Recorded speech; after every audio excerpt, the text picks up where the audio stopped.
ni sebenarnya Segar boh. Rasa entek perfect.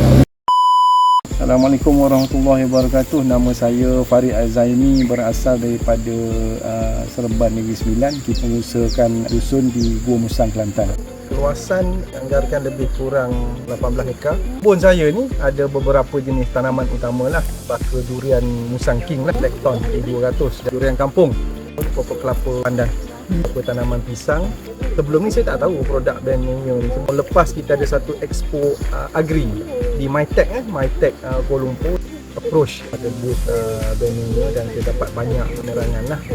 Antara baja-baja brand Ningyo lah yang saya dah gunakan Novatec Supreme, N-Tech Special lah, N-Tech Perfect untuk Cat Mac lah, Cat Mac, dan juga Active SL lah.